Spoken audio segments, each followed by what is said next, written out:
Pépi qui va me rejoindre à présent. Alors Guillaume Pépi, forcément, il est très connu en France puisqu'il a dirigé pendant plusieurs années la SNCF et aujourd'hui, eh bien, il préside le réseau Initiative France. Bonjour, installez-vous Guillaume, je parle de vous. Un réseau associatif d'aide à la création ou à la reprise d'entreprise. Et puis plus tard, vous serez rejoint par Moussa Camara. Alors, c'est un nouveau rôle pour vous. On vous a connu à la SNCF, vous étiez très exposé notamment dans les médias. Maintenant, vous êtes à l'Initiative France. C'est un nouveau défi, c'est une métamorphose? En fait, ce qui est intéressant aujourd'hui dans ce qui se passe, c'est que, comme vous l'avez dit déjà dans la journée, il y a un nombre incroyable de personnes de tous âges, dans toutes les régions, dans tous les métiers, qui ont envie de créer leur propre boîte, leur propre job et d'en créer d'autres. Venez Moussa, installez-vous. Okay. Et c'est ça aujourd'hui qu'avec Moussa, bonjour, ça va? Ça va? Moussa, fondateur de l'association Les Déterminés, on revient sur vous après. Et c'est tous ces gens-là qu'il faut aujourd'hui accompagner, sachant qu'il y a un chiffre choc, c'est que seulement un entrepreneur sur 5 est aujourd'hui accompagné. Pourquoi être accompagné? Quand on est accompagné, on a 70-80 chances sur 100 d'être là en activité au bout de 5 ans. Quand on est tout seul, isolé, on n'a malheureusement que 50% de chance. Donc la conclusion est claire. Il faut que l'info passe mieux, il faut que tout le monde soit convaincu que les 27 réseaux de l'entrepreneuriat sont là pour transformer une idée en réussite. Mais parce que quand on dit accompagner, c'est pas seulement donner les outils, c'est aussi faire le suivi, c'est ça? Mais ça part de l'accompagnement humain, de rencontrer la personne, d'écouter la personne dans son projet, peut-être de la guider un peu et ensuite de lui faire faire ensemble tout le parcours. Surtout quand cette personne vient de quartiers sensibles, vient de zones rurales où il y a beaucoup d'autocensure, où il y a beaucoup de manque de confiance en soi. Et donc le travail qu'on fait tous ensemble, c'est d'abord de donner confiance. Et de briser peut-être certaines barrières sociales. Nous, on se connaît bien, on se voit presque chaque année maintenant sur ce plateau. Tout à l'heure, j'ai été voir le stand des Déterminés, m'expliquer qu'il y avait beaucoup de demandes, notamment dans la restauration, c'est ça. Qu'est-ce qui est le plus innovant en ce moment? Je pense que déjà, très heureux d'être là avec Guillaume, avec qui on travaille avec ses équipes. Oui, il est dans la restauration, la food, les mobilités douces, tout ce qui est tech, tout ça c'est des innovations. On voit beaucoup d'entrepreneurs, il y a une grande demande, il y a une forte demande.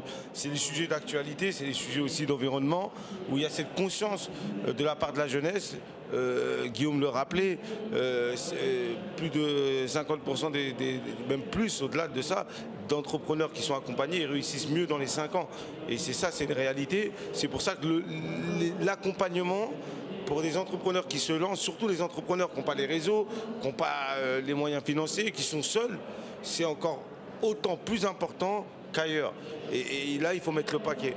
Et c'est pour ça qu'avec Initiative France, ce qu'on a voulu faire, c'est de pouvoir, en fait, nous, on a une grosse capacité de pouvoir aller au plus proche des publics, de pouvoir les sourcer, de pouvoir aussi leur donner un peu la graine entrepreneuriale.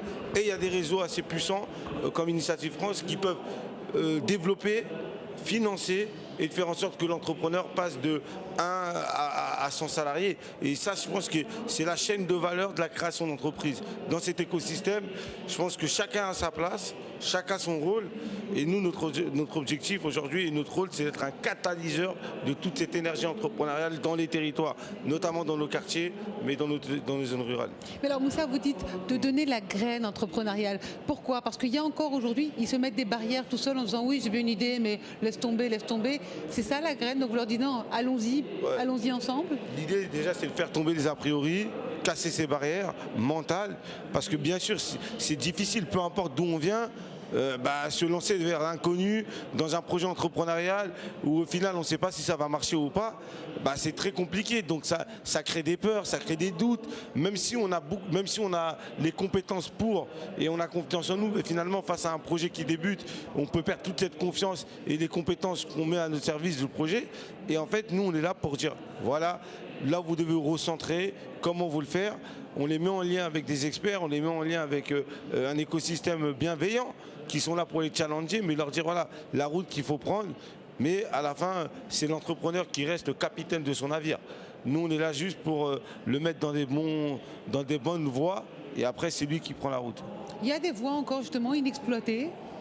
On s'est donné un objectif très simple, c'est de doubler en 5 ans le nombre d'entrepreneurs qui sont accompagnés en France. C'est ambitieux, 5 ans. C'est ambitieux, mais comme l'a dit Moussa, il y a un incroyable, il y en a énormément sous le pied, parce que l'économie est en train de changer, l'économie est en train de changer, les circuits courts, le recyclage, les nouveaux services, la tech, les services de proximité, les services dans les territoires, les opportunités, c'est sans fin. Il suffit d'avoir une idée. Et nous, l'objectif, c'est de transformer l'idée en un projet, le projet en un engagement, puis le financement et l'accompagnement, et après la réussite au bout du chemin.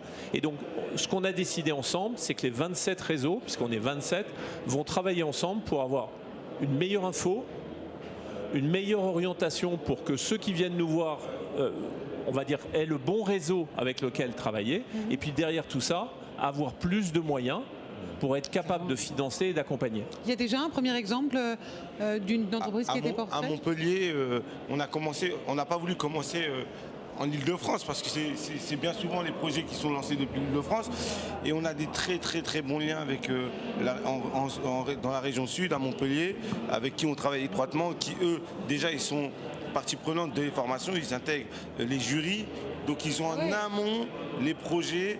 À la fin du parcours de notre programme, l'orientation et ceux qui veulent choisir.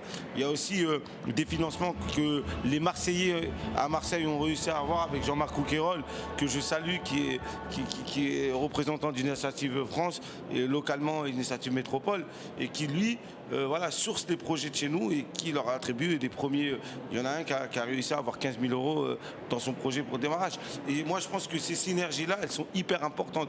Les déterminés seuls ne peuvent pas marcher sans un réseau de financement solide qui peuvent accompagner et prendre le relais. Il faudrait peut-être renforcer du coup. Et c'est ça qu'il faut renforcer. Ce qu'on essaie de démontrer avec ce qu'on fait avec Initiative France, c'est cette mutualisation. Et je pense qu'on peut aller plus loin. Il faut qu'on aille beaucoup plus loin parce que aujourd'hui, il y a une vraie volonté des jeunes à vouloir entreprendre. Il y a des opportunités, ils ont des idées incroyables. Mais derrière, il faut qu'on mette le paquet et on ne peut pas réussir chacun dans notre côté et c'est pas possible. Et ce sera le mot de la fin, donc pour vous c'est le moment en fait. Moi j'ai une belle histoire qui m'a vraiment touché. Deux jeunes qui sont à Paris pendant la période du Covid. Ils ont envie de se lancer et ils lancent une épicerie afro-caribéenne et ils la lancent sur Internet. Malheureusement sur Internet, pour surnager, il faudrait faire de la pub. Bon, ils ont du mal. Et puis ils décident de franchir le pas dans l'autre sens, c'est-à-dire de créer une épicerie physique dans un quartier politique de la ville qui est dans le 18e. Et là aussi, ils ne sont pas tout seuls. Sauf qu'en faisant à la fois du digital et en ayant un point physique, eh bien, ça s'appelle Surgego, c'est dans le 18e, ça a démarré en flèche. Et à la fois, on peut commander sur Internet et à la fois, on peut aller à la boutique. Et l'expérience en boutique est irremplaçable. Et ces deux jeunes entrepreneurs, en 18 mois, ils ont créé vraiment une activité qui crée évidemment du revenu, mais qui est socialement utile au quartier, qui conforte le quartier dans ses racines, et franchement, bravo. Et qui peut faire des émules et donc inspirer d'autres personnes dans cette métamorphose. Ça veut dire que rien n'est impossible, il faut se lancer, et nous, on est là pour aider. Guillaume Pépi, merci beaucoup. Je rappelle que vous êtes le président du réseau Initiative France et Moussa Camara, on est toujours ravis de vous recevoir, fondateur de l'association des déterminés. Retrouvez votre petite équipe tout à l'heure. Merci.